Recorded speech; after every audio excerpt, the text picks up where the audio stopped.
تو آج ایک حدیث آپ کے سامنے رکھتا ہوں اور اس کے بعد ہم اپنی بات کو ختم کریں گے۔ آپ امیجن کریں کہ پرفتن دور ہے، خون بہایا جا رہا ہے، فحاشی عروج پہ ہے، اور آپ کو پتہ یہ چلتا ہے کہ ایک پرٹیکولر جگہ ہے جہاں پہ رسول اللہ صلی اللہ علیہ وسلم رہ رہے ہیں، اور آپ کہتے ہیں کہ بس ہو گیا یار، یہاں پہ جہاں پہ میں پڑھائی کر رہا ہوں بہت زیادہ فتنہ ہے، میں اپنے نبی کے پاس جانا چاہتا ہوں، میں چاہتا ہوں کہ نبی میری تربیت کریں، اور آپ اپنا بزنس چھوڑ کے، ان فتنوں کو چھوڑ کے آپ نبی کی طرف ہجرت کرنا شروع کر دیتے ہیں۔ اللہ کے نبی فرماتے ہیں العبادۃ فی الحرج کہجرۃ الیک، کہ جو فتنوں کے دور میں جب فحاشی عروج پہ ہو، لوگ اپنی آنکھوں کی حفاظت نہیں کرتے، کوئی نماز نہیں پڑھتا، اس پرٹیکولر مومنٹ پہ بھی اگر کوئی نمازی ہے، اگر کوئی اپنی آنکھوں کی حفاظت کرتا ہے، اگر کوئی بندہ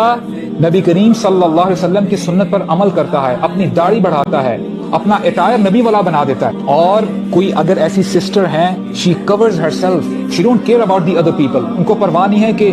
لوگ چاہے جتنا مرضی کہتے رہیں کہ تمہاری شادی نہیں ہوگی، لیکن وہ ڈٹے رہتے ہیں اس دین کے اوپر، اللہ تعالیٰ کی عبادت کرتے ہیں، جو اس فتنوں کے دور میں بھی استقامت کے ساتھ عبادت کرتے رہتے ہیں، جو کام کرنے والے ہیں وہ کرتے ہیں، اور جن سے ہمارے رب نے روکا ہے رک جاتے ہیں، تو it is as if this person he has migrated towards me، یہ رسول اللہ کا فرمان ہے کہ یہ ایسے ہے جیسے اس شخص نے، اس نوجوان نے میری طرف ہجرت کی ہے۔ تو میں اس سوال کے ساتھ آپ کو چھوڑ کے جا رہا ہوں، ہم میں سے کون ہے جو نبی کی طرف ہجرت کرنا پسند کرتا ہے؟ Decide yourself. Decide it for yourself.